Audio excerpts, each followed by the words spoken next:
I think as consumers of the music generated by AI, that's the thing that I want to think about is as a listener, what am I hearing? And how do I listen like meaningfully to a piece of AI music that essentially has no meaning? This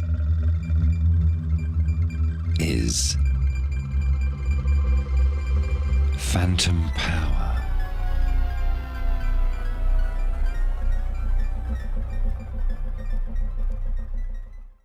Welcome to another episode of Phantom Power, the show where we dive deep into sound studies, acoustic ecology, sound art, experimental music, all things sonic.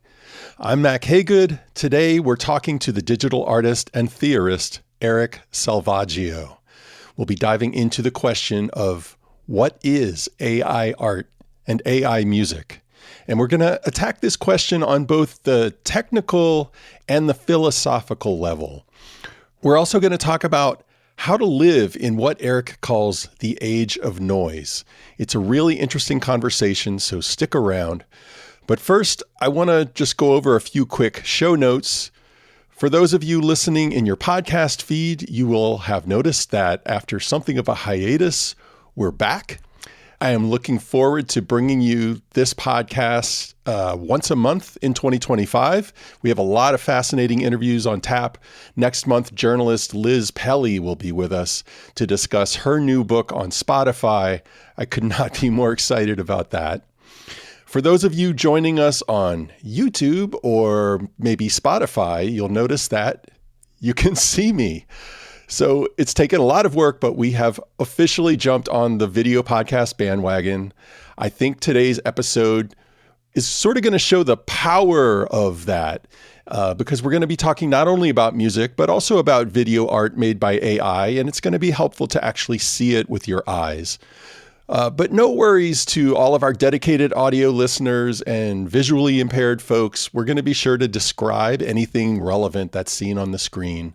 So audio or video, feel free to enjoy Phantom Power in the modality of your choice.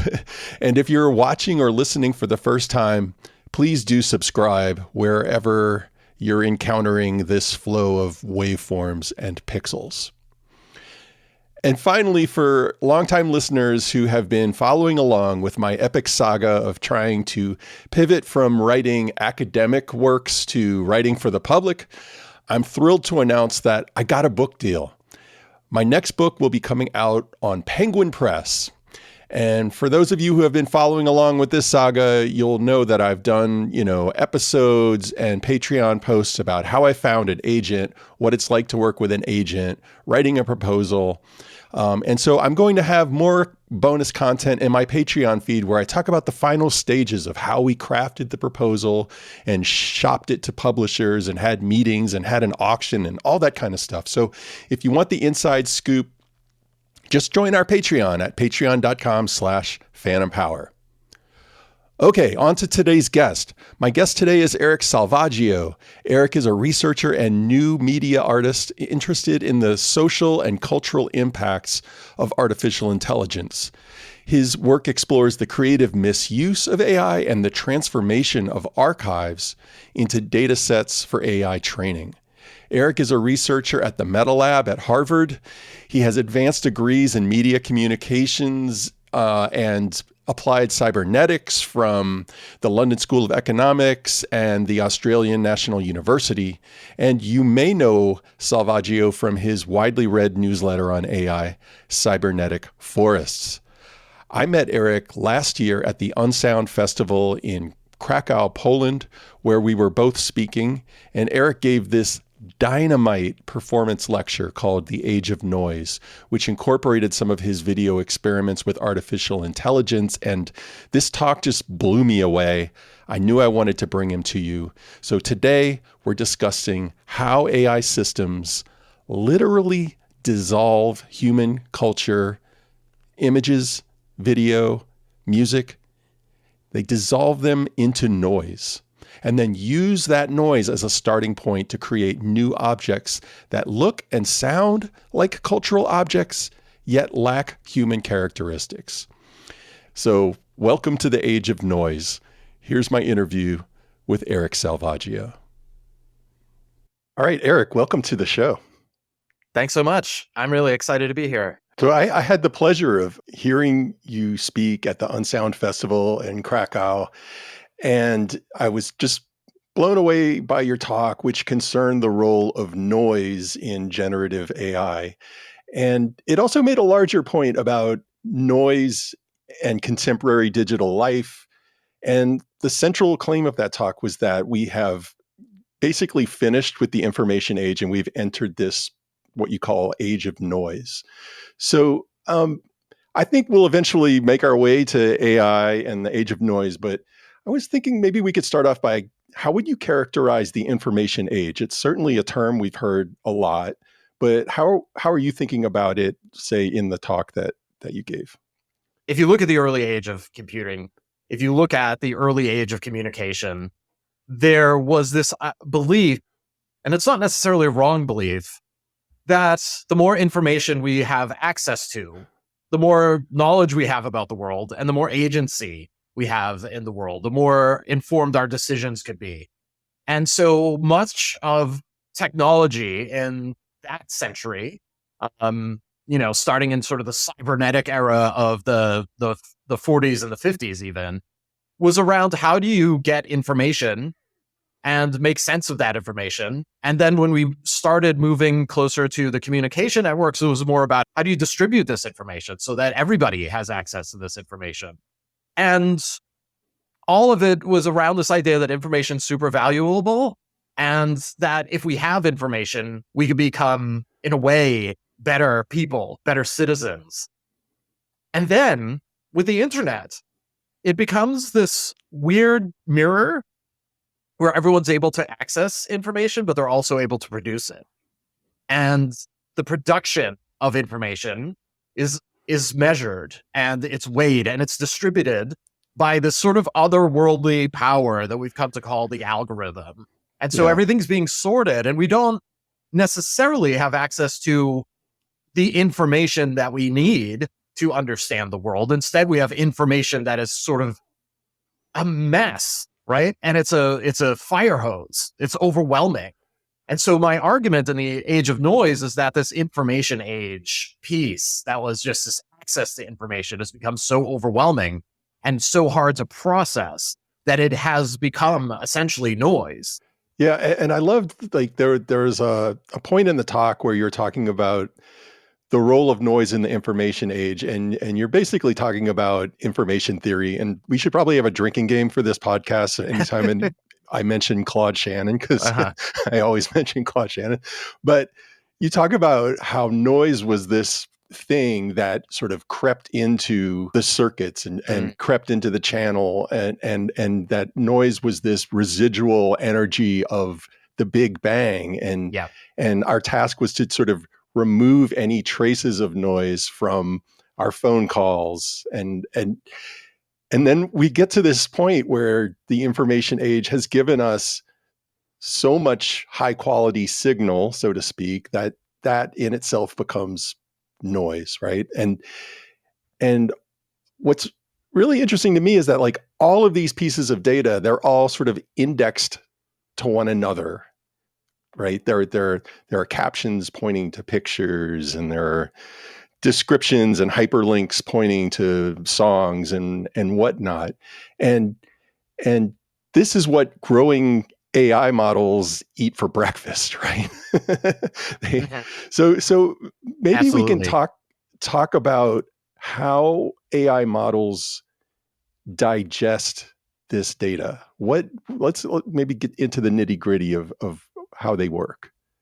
Generative AI is based on, for the most part, something called the diffusion process. So what we are working with when we work with images and video and sounds, for the most part, is in the current state of the art, something called a diffusion model. And this idea is it is diffused, right? So what does that mean?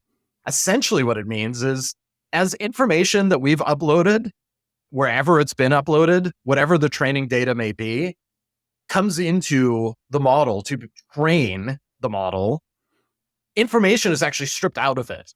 So if you have an image, it becomes really grainy in steps. and it becomes degraded over the course of several steps until it is an image of visual static. A similar thing happens with music. Music is ingested to train the model, and what happens is information is taken out of it, and the same thing happens. It's noise and ends up producing a kind of wall of white noise. And video is a very similar thing. With video, it's blur and noise. So essentially, I noticed when I was like looking up diffusion models that you'll see terms like, like Gaussian noise and Markov chain, but you'll also just see words like destroy. So basically is the AI is destroying the image. It's just gradually turning it from information into noise. It is stripping every possible piece of information out of it in steps. And it does this following this Gaussian distribution, which means that basically, to be very brief about it, there's a pattern that the noise follows. And the model learns the pattern of noise being introduced, or information being removed. Same thing. It follows a particular pattern. And because it's a pattern, it can trace it backward. So you go from an image of pure noise back to the original training image or song. And then what happens when you generate is it creates a random constellation of pixels. And whatever your prompt is going to try to find a similar path. Now, we're talking as if it's one image, right? But it is thousands, hundreds, actually billions of images in the current state of the art for stable diffusion and things like that. So you have billions of images, and so you have billions of paths. And when you type a prompt, you're basically saying, follow the path that more or less conforms to the images associated with this keyword or this set of keywords. So if I say flowers for a prompt, it's kind of going to this paths of flowers, right? So it is literally a noise is at the heart of generative systems. And I think that's really fascinating. And in the example of flowers, you actually have, maybe we can take a look at it. You have a piece where you show this dissolution of an image. So in a demonstration that I do quite often, I start with a picture of flowers. Hypothetically, these are flowers that I've uploaded to a social media platform or, a photo hosting website. And I've captioned it flowers somehow, flowers for my sweetheart, right? Maybe I'm really cheesy on Valentine's Day. And so this image comes in and it strips this information out. So some of the first things that go away are sort of the backgrounds, right? It emphasizes like high contrast areas, like the petals in the flowers and the stems of the flowers. And as you go, you realize, okay, I can no longer really tell what the background color was, but I can make out what the petals were. The really basic shapes sort of stay the longest. And so if you're thinking about this in reverse, which is the generation of the image, the very first thing that's generated are these sort of abstract shapes. And that's what gives the image its structure. But the abstract shapes can appear anywhere in this noise. And there's another sort of image recognition system that's saying, yeah, that sort of looks like a flower. And it has to be more and more certain as you go. So the first image that is generated, the first step of this process doesn't have to be quite, like it's not going to be a perfect flower. So maybe the threshold of recognition is like 10%, like 10% chance this thing's a flower. But every step, the criteria gets a little bit higher. And so what is allowed to pass is what is recognized by an image recognition system as something that resembles a flower. And so that is how it works. That's how it becomes noise. That's why it becomes noise. And then in the generation process, that's why you start from noise. So the sort of contours of the argument and the talk, as I recall, is that we've gone from this era where a signal or information was sort of this hard-won thing that had to be carefully sifted from the background noise of the universe and the Big Bang, into this moment where there's so many signals that they become noise, and we struggle to consume it. We struggle to make meaning of all of it because there's just so much of it that we don't know what to do with it. But then we get AI, which knows exactly what to do with it. AI is just like yum, yum, yum, yum, yum, yum, yum, and just like gobbles all of this up. It needs that noise in order to do its own process, which is to reduce images to noise and then just be able to vomit out exponentially more images Right. in theory than what we've already placed there. Exactly. So I guess like my question is, what do you want us to make of that? Is this just something that sounds scary? Or is there something in your cultural, social, political critique here that we really need to be aware of?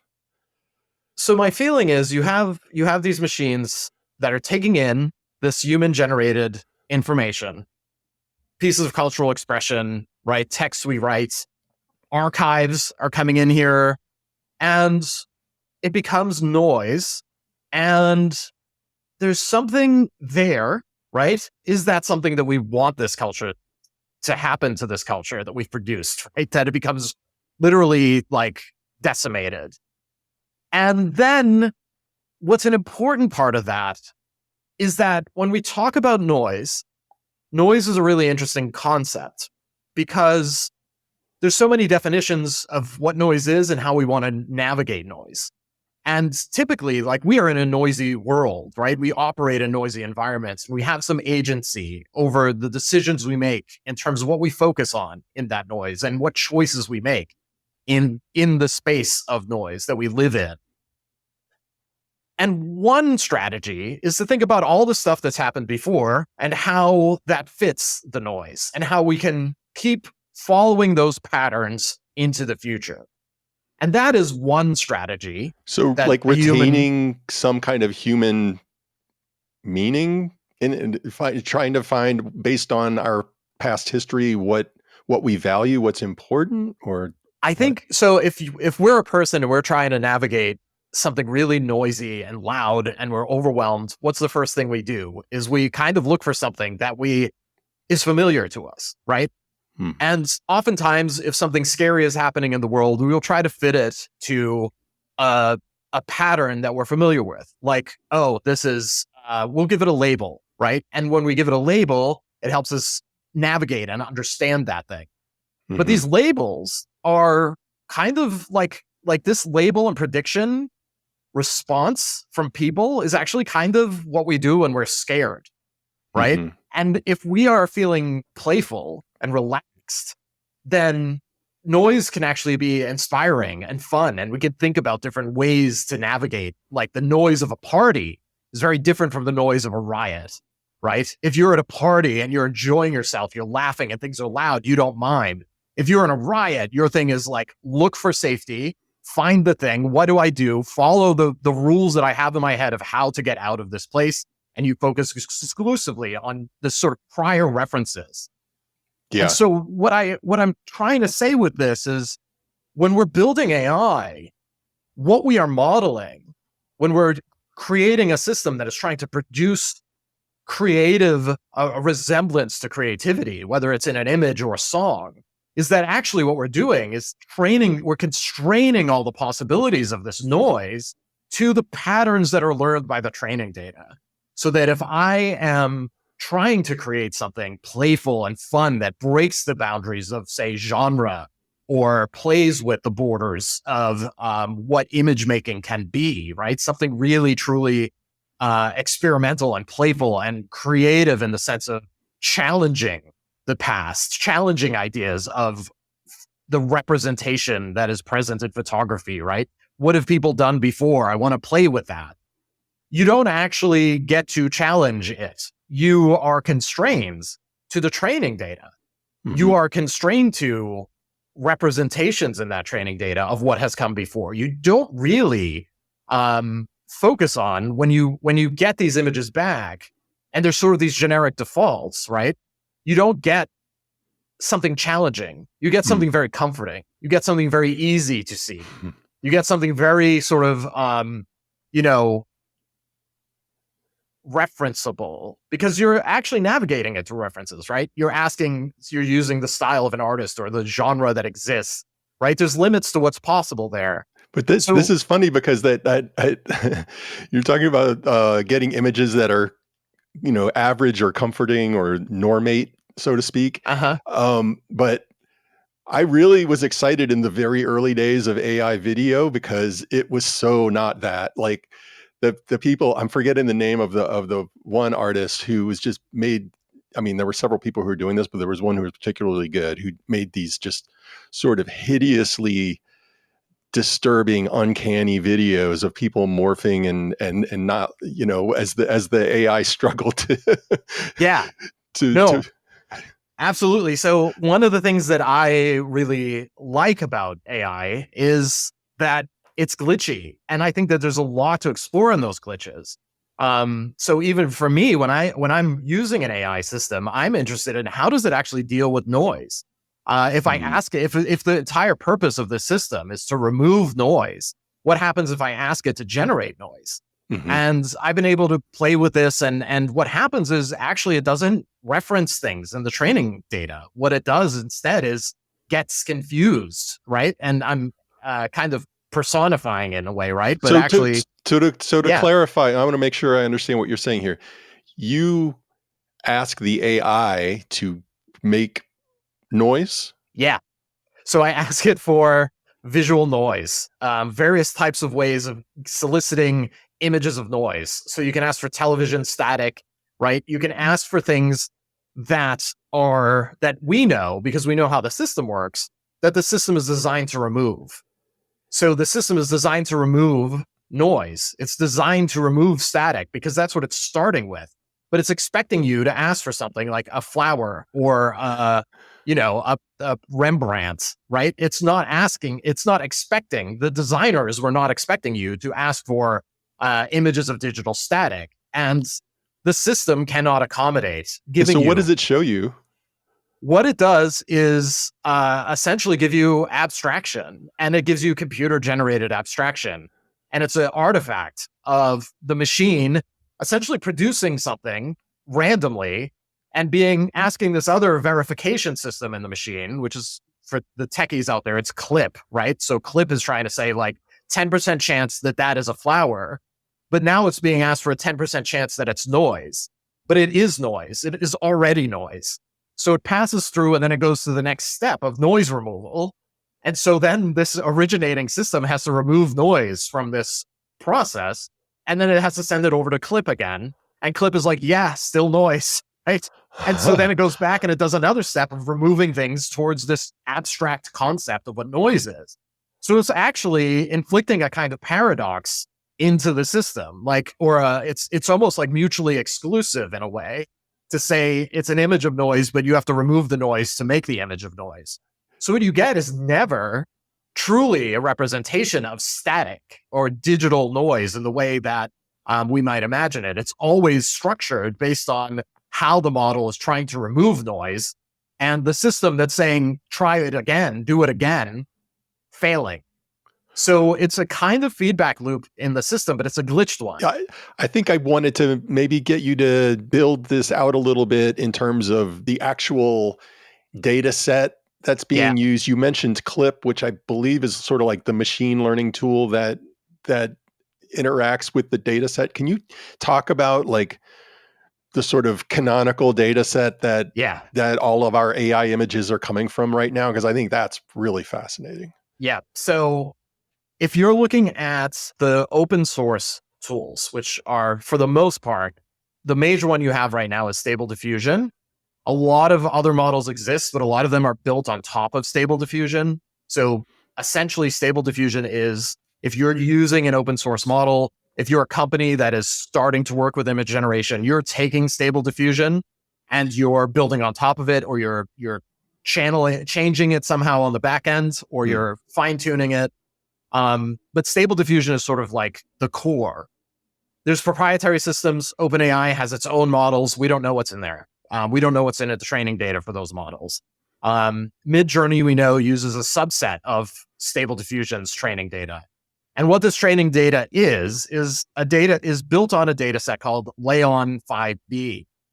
And that is the 5B means 5 billion. It's 5 billion images that are scraped from the web.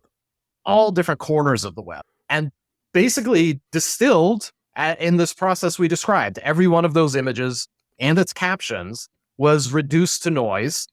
The caption was sort of associated with it as text, and the paths that noise sort of followed as it degraded that image were remembered as an algorithm, essentially, like mathematical coordinates, and transferred into the model as possible paths, which sometimes we call sort of the vector space. And so you're building out these spaces within the model and averaging these things together. So a couple of things come to mind here. One is that there's a kind of a strange irony that AI relies on noise, which is randomness, and yet the way it uses that noise leads to the most average generic images possible, right? Because your job is to constrain that noise to its average, what is average in that noise. That's the goal of the system. And I guess, is that why, I might be getting out over my skis here, but is that why they use Gaussian noise? Because Gaussian noise, at least in the sonic domain, is sort of like noise that's in the bell curve, sort of like the middle. It's like the average set of noise. Exactly. It's not too high frequency. It's not too low frequency. Right. So you're already focused on these. That's what I mean when I say the sort of central tendencies, right? Yeah. All of this noise is kind of mashed together. And when you're generating, you're finding this sort of average area in the latent space. And then you're relying on another thing to confirm that indeed is the thing that corresponds to that, right? So like an image recognition system, which we know from all kinds of literature around surveillance and stuff, right? It's pretty biased. And so in this case, we're talking about a bias towards flower shapes, right? But there's also biases towards people, which that was the second thing that I was going to bring up is that if we're talking about averages, we're talking about stereotypes, right? Yes. And this gets us into, the critiques that a lot of people like Safia Umoja-Noble and the book Algorithms of Oppression, like all these different ways that algorithms rely on data sets that reflect the biases of the past, and then they generate these future biases and these future biased outcomes if they're not critically engaged with. Absolutely. And so you asked earlier, sort of, should we be afraid, right? I think that this is some of the things we should be thinking about and being critical about. So to take this example, in Dr. Noble's book, for example, she describes Google search results back a couple years ago, right? And if you did a search of Google for Black girls, where did you end up? The first page of Google search results was pornography, right? Well documented, well researched. And Dr. Noble points this out. And so what does Google do? Well, they change the algorithm on the back end so that those results are filtered out, right? The thing about it is that didn't change the internet. It changed our access to the internet. Right. And so if you are to look at the training data for these models, and another scholar who's done great work on this is Dr. Abiba Berhane, highly recommended, went in, found all these examples of misogynistic images, racist images, violent images that are in the data set. This is the data set that AI fed on. That was used to train this core image generation model of Stable Diffusion. And, there's trigger warning, but there was also pornographic content involving children in that data set. And that was a huge scandal, and as it should be, right? And so Stanford researchers found this content and they had to take it offline. The entire idea of having a model like this was that people could go in and audit it, right? Look at what was in there, but there was no mechanism for changing it, right? And so it was kind of a transparency without any kind of responsibility. But the Stanford researchers, because it was open, they were able to go in and find this content. And now we can't, now we can go in. They've adjusted this. They've cleaned up that data. So now, only in the last couple of weeks, we are actually able to go and look at what's in the training data again. But every image that's in there is contributing to the average that we get out of these systems.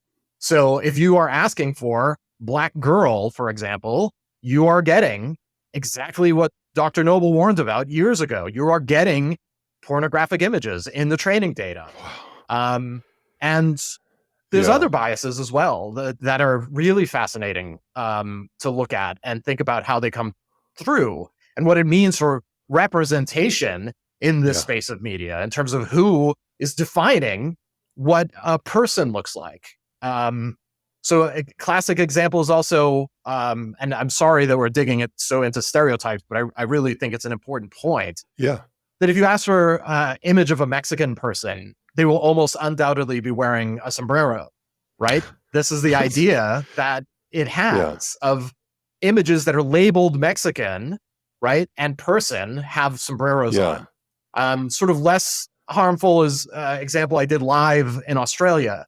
What does a typical Australian look like to an AI system? It looks like a koala. It doesn't even generate a person. It generates a koala. And so because think about the internet, right? And think about this relationship, this information ecosystem that we're in and reflecting. Yeah. We're taking these biases. If I'm uploading images that I've taken on a trip to Australia, I'm usually not saying, here's an Australian person, right? But if I'm saying Australian, it's usually Australian kangaroo, Australian wildlife, right? So these associations are in there, reduced to noise and then regeneralized through this averaging of all these keywords and all the image data that's been sort of stripped away of any context whatsoever. The fascinating thing about this to me, or one of many fascinating things, is that the data gets generated because what's happening here is it's going off of captions of the images, right? And so people are writing, and people are going to note a nationality or an ethnicity when it's the marked category, when it's the other, right? Yes. And so you're actually going to get the perspective of sort of like the non-native perspective of Australia. You're going to get the non-Mexican perspective on Mexico. You're going to get the non-Black version of Blackness. Right. Because if you're Black, you're not going to, it's not a marked category. It's just like, I took a picture of my sister. It's not going to be like, I took a picture of my Black sister. Right. Yeah. That is a fascinating and such a glaringly obvious problem that it just blows my mind that these tech overlords like never thought about it or don't give a shit. Well, they don't filter, right? Stable Diffusion did not filter the content. That's obvious because we had content that is literally illegal in the data set, right? So they were not looking at that. They were not curating that data set. There was no attention paid to what the data was or how it would structure what resulted, what emerged from it when it went through this process of image generation as a model, right? When it became a model, there was no thinking about what was going to result from that model. But I think the point is made that fundamentally, without this oversight, without this curation of the data that we use, and especially now that most of the conversation around data is how do we get more of it, right? That's what the companies are primarily concerned about. Well, when you get more of it, you also get more bias. And this is actually the subject of that paper by Dr. Berhane. If you scale, you also scale hate. That's the points that Dr. Berhane makes. When you gave that talk in Poland, you spoke a lot about the difference between a data set and an archive. And I think this kind of gets to what you're talking about here. There's a curatorial responsibility in an archive. There's an ethics to how, let's say a set of artifacts from that archive are curated in an exhibit. So, for example, or what have you, right? Like there's a whole history of people thinking about, people like anthropologists and museum curators and others thinking about the ethics of the archive, especially in relation to our colonial heritage and the ways that things were stolen from people around the world. None of that ethics of curation seems to be present in these data sets, and the people who created these data sets don't seem to have any concept of this. So there's a myth, I think, I would argue, and I mean myth in the sense that it is a shared belief that informs the way that people work and make and do in the AI space. And right now, this myth, and I don't necessarily mean it's false, I just mean it is a shared belief among the people building these things, is that the bigger your data sets, the more you scale the information that you train on, the more, I hesitate to say this because it is true, but I think that to me, it sounds very silly, but almost the more self-aware the model becomes, in a sense that if you gather enough data, you can start asking the data to curate itself, right? This is this idea This is just the bullshit that they've been talking about since Ray Kurzweil is, with the, we're just going to get enough computers hooked together that it's just going to become the singularity in consciousness. It's like quantity doesn't scale to intelligence, right? Like these are different things that we're talking about here. And it is very likely. So scale, we know scale does improve some things, right? But the question is, what does it improve? One thing we have not seen is that scale reduces the amount of so-called hallucinations, right? Which is just the machine this is in LLMs, right? Large language models. Right. The machines still give bad information, right? But the argument is that if there's more data, it'll stop giving bad information. But we haven't actually seen that.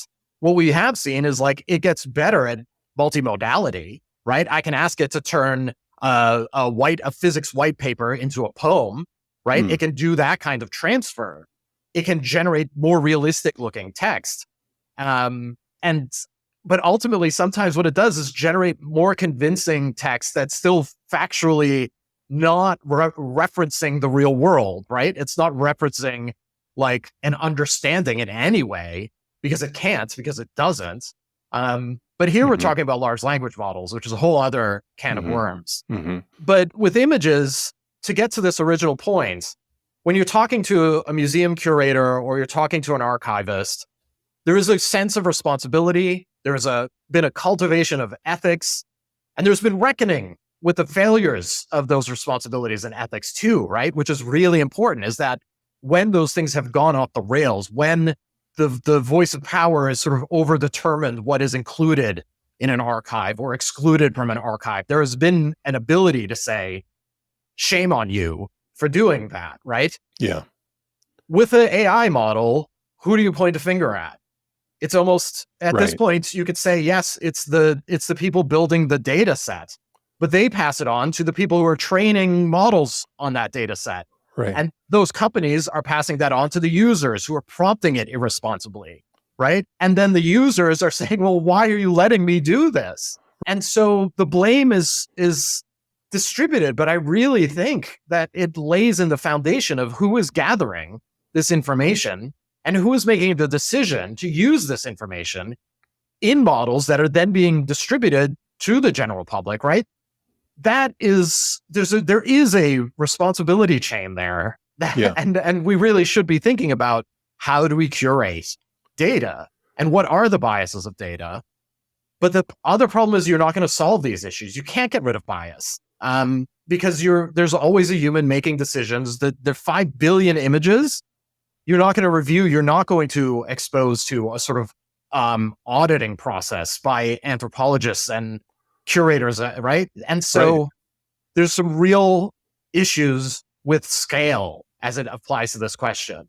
I want to, in a moment, switch over to something a little more tightly in the wheelhouse of this podcast about sound, which is how what you're talking about applies to music. But first, maybe we can finish up talking about images by discussing a piece of yours called Swim.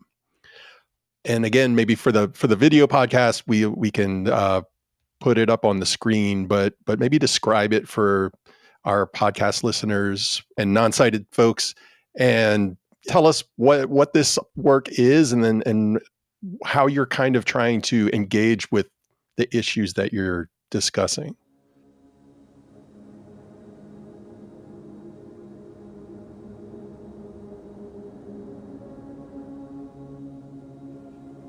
Swim is a 9-minute long video piece, and there's 3 components to it. And so if you can imagine sort of a background, this background is images generated through this glitching process that I've described of asking Midjourney, in this case, particularly Midjourney, to generate images of noise and actually blending images of noise together so that what it is trying to do is find patterns in the noise and failing and giving me the sort of results, right? So I've taken this failure of the AI system, and the result is, in this particular case, was a series of kind of smeary, foggy, almost bubbly looking digital noise. And so this is the background that it's morphing, it's animated, and on top of that background is an image, I think it's from the 1920s. It's an image that comes from the University of Chicago's video archive of a swimmer. The swimmer is Nini Shipley. The film is categorized as erotic entertainment. It is very tame. I don't want to give the wrong idea of what this video is. It is a woman swimming underwater in a bathing suit, right? Full body bathing suit.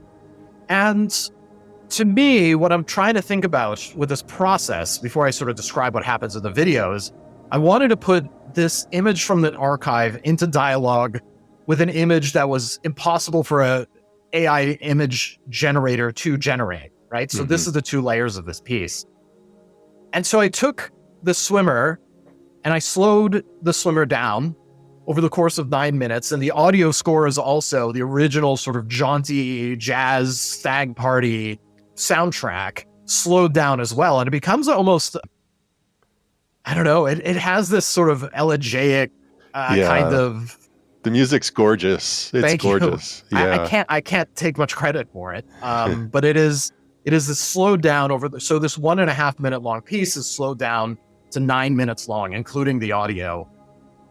And then there's this third layer that is turning the process of diffusion into a visual element of the piece. So over the course of 9 minutes, what happens in an instance when you're training a diffusion model is done slowly. And so you're seeing the disintegration of this image, which is the introduction of noise. So you see the image break apart, and you see it break apart into static, and the patterns of static emerge that blends the noise of the background with the foreground of the swimmer. And what I'm trying to do in a way, the way I see it, is I'm trying to use AI and the components of AI that are in the process, right? Almost the sort of machinic artifacts that AI produces, for us to have a way of understanding and visualizing what its interaction is with archives and with history, right? That these things that have an individual meaning and context come up against this impossibility of regenerating something that references it, right? There's no longer a reference when we break something down. The flower that is generated has no reference to the flower that I have shared online for my wife on Valentine's Day, right? And that's a small thing, but there's bigger things too. There's history.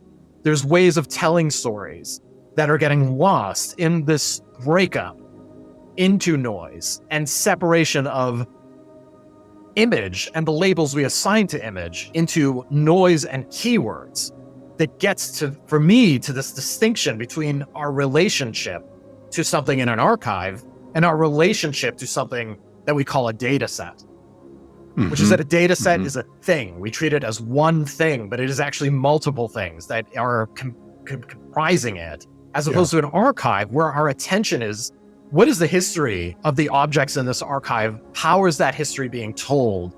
What are the connections between these pieces?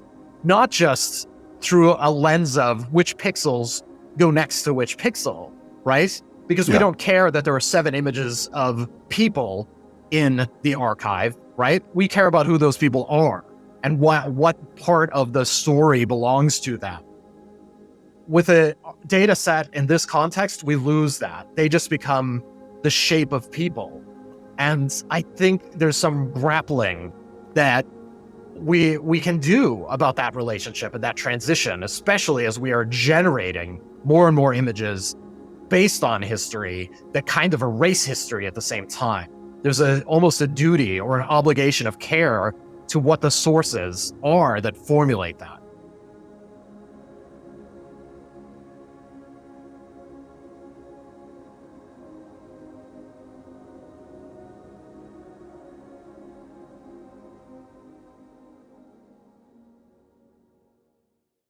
So let's talk about sound. Let's talk about recent work where you're thinking about platforms like Udio and Suno. Do you want to maybe talk about what those are?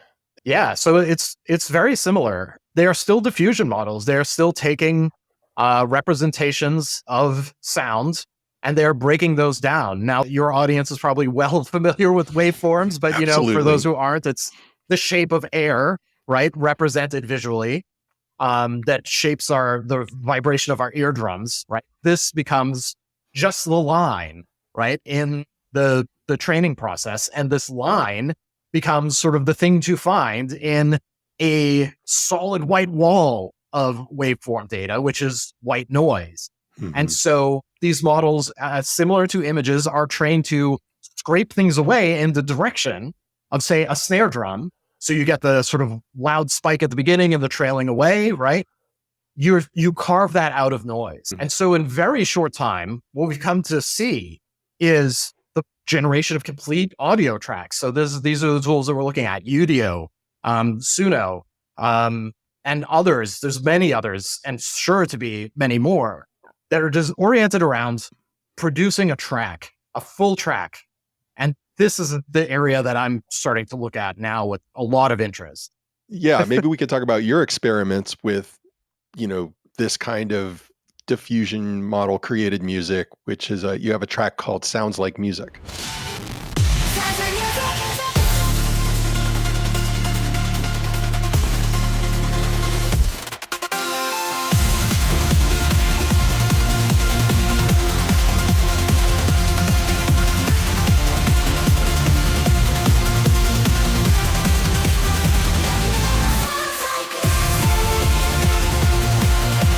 Yeah, so Sounds Like Music is kind of a reflection of a lot of the ways that I've been trying to play with these models. It's similar to the ways that I was playing with vision or image models, which is to say, let's try to figure out what the system relies upon and how we steer that system, and ways that we might find glitches or find ways of introducing unexpected user behavior into the system in order to make music that either reflects the sort of process that it uses to generate the audio, mm-hmm. or emphasizes to the listener what it is that they are exactly listening to. And so I'm trying to think critically about what I'm making and how I'm making it. And Sounds Like Music is basically this concept of thinking through what is exactly the thing that we are hearing when we are listening to a diffusion-based song. Because for the first thing, it's not meant to be expressive of ideas or emotions the ways that a lot of music might be, particularly pop music, right? What it is designed to be, essentially, is plausible. In other words, it has to be generated, passed through something that labels it in the context of, like, yes, this is associated with a waveform data that clusters around this idea of indie or opera or yacht rock. And this sounds like yacht rock. This sounds like opera, right? The waveform information resembles the waveform information common to the keywords that have been given to me, which is the genre tag, the me being fully hypothetical. So the idea is it has to be plausible. It has to sound like music. And I think that offers a really pointed way of engaging with what we're listening to, which is, how does it sound like music, and how might it not sound like music? Mm-hmm. Mm-hmm. Because the other thing that's happening, and I think in this song you can really pick it up, is that you're taking an image of white noise, and just like we said before, you can reduce that to the shape of a snare drum. Mm-hmm. This is generating an entire track. It's not generating bass drums, vocals, and then mixing them. Yeah. It is one giant wall of noise that is being reduced until more or less it sounds like drums and bass and vocals. So it's all one sound that we are listening to that sounds like music. Now, what we're talking about is essentially really compressed, but even with compression, you're taking different pieces of sound and compressing them into a single wave. This thing, those forms of those like lines of music have never been separate. They've always been compressed together. And I think this is a really interesting way to listen to this music. So you can listen to this song, sounds like music. And if I would encourage people, if they do, to think about how they're hearing it in the sense of what is it doing to convince you that this is music, that this is plausible, right? How is the system figuring out this is passable as music? Yeah. But also, what does it sound like? What artifacts can you hear? What are the decisions that are being made from step to step in this song to produce it according to this constraint of sounding like, whatever this genre of music is? In this case, it's like a wave. This is like getting very much into the weeds. It is, and yeah. I don't want to detract. No. My question. I love what you're saying. I'm afraid I'm going to detract from it, but I'm just trying to wrap my mind around. So it's easy for me to picture the generation of a still image, right? You've got this palette of noise. You know the constraints of the dimensions of the image you want to generate, and then you whittle away from the image of the flower or whatever, right? Video and audio are a little harder for me to wrap my head around. So it's like, do you need to know how long the song is going to be in it? And by you, I mean, does the AI need to know how long of a track this is going to be in advance? So basically, it's got 3 minutes of white noise, and then it's going to sculpt a 3-minute trance techno song out of it. You know what I mean? Like, I do. Yeah. So I mean, you're touching a bit on sound over time, right? Yeah. The temporality of sound or music in particular, right? And so there's right now there's so many different models. It's hard to give like a one size fits all answer. But what might help is looking at the very beginning of a particular one, which is Udio and Suno to some degree, right? So these are kind of the big ones as far as I'm concerned at the moment that we're speaking. Next week it might be different, right? But if you look at the very beginning, what they were capable of doing is generating about a 32-second window. And what it would do is essentially, it would create this spectrogram, and the spectrogram would be a pattern that was associated with 32 seconds of sound. So because the spectrogram represents sound over time or transitions over time, frequencies and stuff like that over time, you can generate this, and then you could transfer that data back by saying, okay, this last slice is the last 2 seconds or whatever, right? This first slice is the first 2 seconds, and everything in between is distributed evenly amongst that. So you have an image that is structuring your 32 seconds of sound. Yeah. Which is what is also really interesting about this current heart of AI is that it's an image of sounds that is being transformed into the sound of sound. Right? Is AI better at EDM because the tempos tend to be more standardized, and I kind of find that AI seems to be pretty good at creating a drop. You know, like do you find that at all? I mean, certainly when it comes to like vocals, everything gets very uncanny and spooky very quickly, which I enjoy. But some of the techno sounding stuff sounds more plausible, to use your word, than some of I think more organic music does. I mean, just speculating, I think a lot of that has to do with the compression, right? A lot of techno is like sounds compressed. They're using like there's an embrace of noise in techno to begin with, to some extent. Yeah. And you know, there is the beat is kind of standard. I don't want to, I don't want to sound like I'm insulting techno by boiling it No. down to like standards formulas, right? But Right. there are patterns that come, I think, as a result of it being from a machine in the first place, right? From the sort of structures of digital audio workstations, right? You have grids that you work with in these things. Now, most people don't always stick to the grid, but oftentimes, right, the system is essentially generating the image of a grid. So at the very least, those beats are very simple and it's identifiable. But I also would push back a little bit on the idea that I think it's more plausible sounding. But a lot of the stuff that if you have the opportunity to adjust what's called temperature in these audio tracks, the amount of rigidity is less. Like you reduce the amount of rigidity in the structure. And so you can actually get some pretty wild compositions.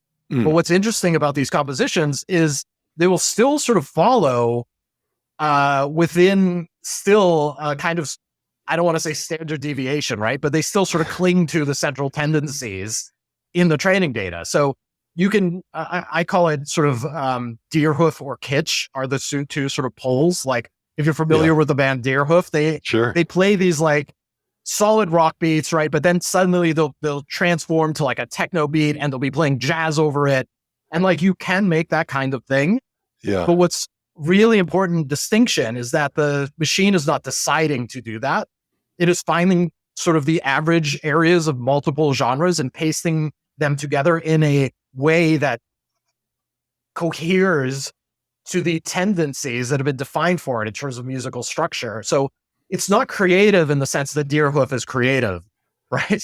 I would say maybe it's even more like 100 gecs. That's another good example. Yeah.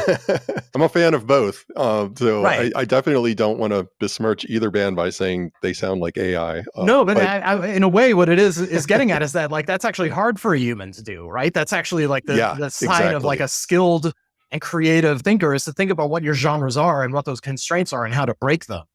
Whereas what you do with AI is you tell it what the genre is and it tells you here's a rough approximation of that genre. Yeah. Or you say, here's the genre, right? But go way out there to these other genres and it'll find the rough approximation of multiple genres and then average all of these things together. So there's no decision-making process there, right? It is purely determined by what's in the training data and how it resembles sort of, or how it can be assembled according to prediction. So it's a prediction, right? These patterns of music are studied for patterns because patterns are predictable. And when you ask it to reproduce these patterns, it reproduces predictable patterns. You can assemble those patterns in wild ways, which is where human creativity does come in, I think. But you're also losing decisions from moment to moment about what the music is going to do. So again, it's about sort of our definitions and our relationships to these things. Like, how are we thinking critically about the music? I think as consumers of the music generated by AI, that's the thing that I want to think about is as a listener, what am I hearing? And how do I listen like meaningfully to a piece of AI music that essentially has no meaning, right? It's a reference to the data. It's a reference to the processes that make it. How do I listen for those things? Which is going to be different from the way you might listen to a piece of music from Deerhoof or 1,000 gecs. Yeah, any meaning is going to have to be attributed to the AI generated content by the listener.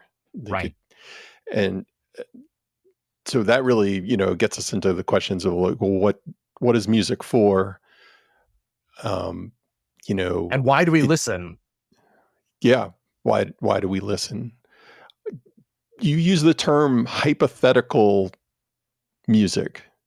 AI is taking noise that it's generated, the noise of human music history, and then putting out some hypothetical offerings for us to do with what we will. In the talk that I saw you give, as I recall, you kind of ended with something of a plea for meaning in this age of noise.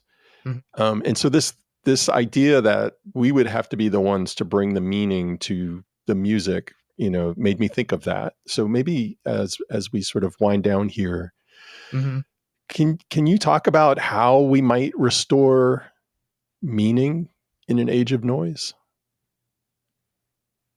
My belief is that one of the ways we think about noise is often about how we constrain and control it.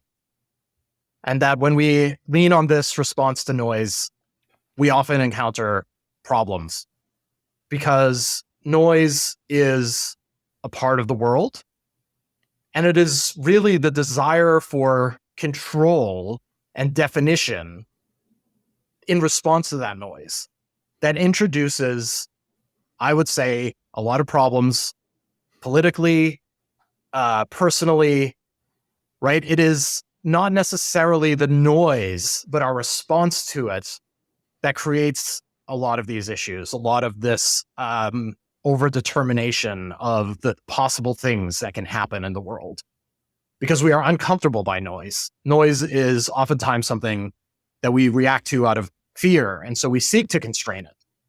And AI is a model of that response. It is a desire, it reflects a desire to constrain the paths of possibility to what has come before, to what is in the training data, and to predict what might come out of that if we continued along the lines of the things that have put that training data together in the first place. So if you're generating images, you're getting stereotypical images. If you're generating music, you're getting music that is sort of a reference to patterns found in other music, which is kind of what I mean by the hypothetical. And so what I think is actually the response to noise that we need to embrace is to figure out what are the pieces of the noise, how to hone in on the noise without the elimination of what surrounds it. What is the context, right? Because right now, what we're talking about is noise that is made of overwhelming seas of context, 1 million points of data coming into us at once. And each of those points of data has a context. And there's a difference between saying no, no, no to the noise and engaging with the noise through a kind of curiosity and engagement that says, this is a piece of noise among many, and I'm aware of the other noise, and I'm not going to say it is invalidated or needs to be eliminated or eradicated, right? But rather that I am engaging with a single point of noise at this particular time, and I'm going to give it my attention, and I'm going to understand its context. I'm going to think about how this piece that I'm thinking about as noise is a signal, and recognize that these are signals, right? That all of this information coming at us is signal. It's just overwhelming, but that we can slow down and we can focus on it and we can think about it at a time, one piece at a time, without rushing necessarily to cancel all the other noise out, because we have to learn to live amongst the noise. We need to sort of embrace the fuzziness that we live in around borders and definitions and categories.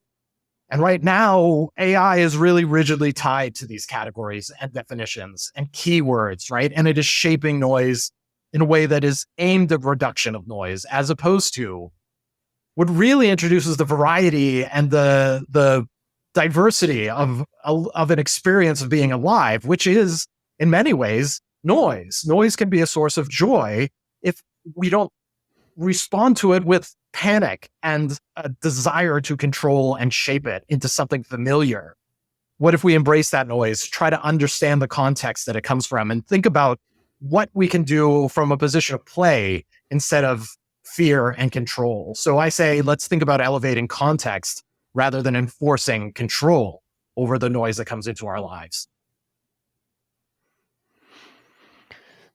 Yeah, that's lovely. And man, does it sound a lot like the argument I'm making in my book that I'm working on right now. Like this book that I'm, writing about the history and the future of noise cancellation, white noise machines, algorithmic filter bubbles, all of these different ways that we try to control the experiences of noise that we experience. And paradoxically, it's this desire to control our surroundings that actually makes us most controllable, Mm-hmm. and Yep. Smart. and actually limits our freedom and limits our ability to be spontaneous, Mm-hmm. and to deviate from past habits and routines on a personal and a historical level. So I couldn't agree with you more about what you just said. And I just want to thank you for being on the show. This has been fascinating. Thanks so much. Lovely to be here. And thanks so much for your work. The noise cancellation things are a real part of thinking about this as well. Yeah. Yeah. I mean, we've been sort of like cruising between these different registers of this notorious word noise, and Yes. but I'm really kind of glad for that sort of multiplicity of noise, because that's the only way we both wound up at the conference together. So usually I kind of shake my fist at like how, fuzzy it is when people use the word noise, but in this case I was like, oh well, I'm trying I to got to meet. embrace that fuzziness, right? Yeah, Like I think it's important to have a space of fuzziness. Yeah, for sure. A sort of possibility space of noise.